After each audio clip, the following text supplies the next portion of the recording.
Hello everyone, আসসালামু আলাইকুম। আজকে পুঁইশাক দিয়ে ডাল রান্না করব। তো ডাল 1 ঘন্টার মতো ভিজিয়ে রেখেছিলাম, এরপর ধুয়ে নিচ্ছি। পুঁইশাকগুলো ভালোভাবে কেটে বেছে ধুয়ে নিয়েছি, আর শাকগুলোকে হাফ সিদ্ধ করে নেব। যারা আমার চ্যানেলটা এখনও সাবস্ক্রাইব করেননি প্লিজ সাবস্ক্রাইব করে নেবেন, পাশে থাকা বেল আইকনটা প্রেস করে রাখবেন, নতুন নতুন ভিডিওর সকল নোটিফিকেশন সবার আগে আপনাদের কাছে পৌঁছে যাবে। একটি গরম প্যানে পরিমাণ মতো তেল অ্যাড করছি,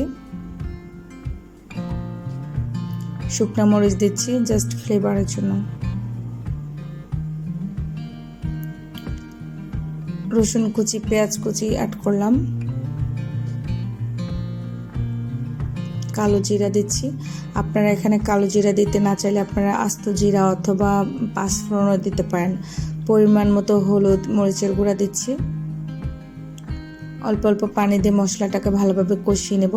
এখানে আমি একটু আদা বাটাও দিয়েছিলাম, বাট ওটা রেকর্ড করা হয়নি। অল্প পরিমাণে আদা বাটা দিতে পারেন। এবার হচ্ছে মসুরি ডালটা দিয়ে আমি কিছুক্ষণ কষাবো।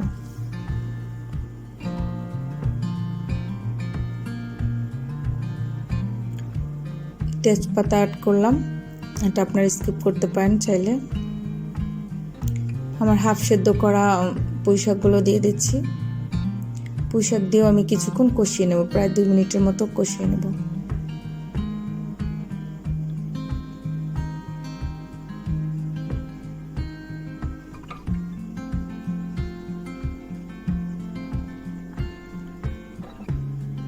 টেস্ট অনুযায়ী লবণ দিব।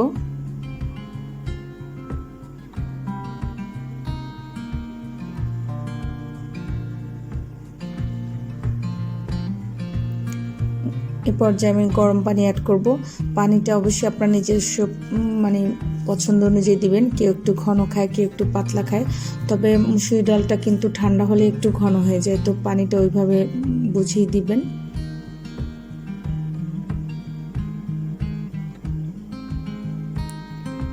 বলক আসলে আমি ঢাকনা দিয়ে কিছুক্ষণ রান্না করব সেদ্ধ হওয়া পর্যন্ত। আর ডালটা কিন্তু খুব একটা গলে যাবে না, ডালটা একটু আস্ত আস্ত থাকবে। তো কয়েকটা কাঁচামরিচ দিয়ে দিচ্ছি আমি।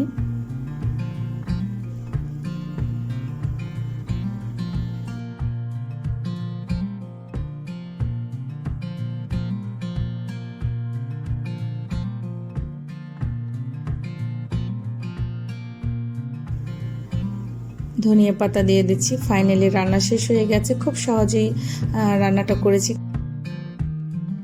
তা আপনারা চাইলে এভাবে আপনারা রান্না করতে পারেন, খেতে কিন্তু দারুণ স্বাদ। তো যারা আমার ভিডিওটা দেখতেছেন পেজ থেকে দেখলে পেজটাকে ফলো দিবেন, আর ইউটিউব চ্যানেল থেকে দেখলে ইউটিউব চ্যানেলটা সাবস্ক্রাইব করে রাখবেন।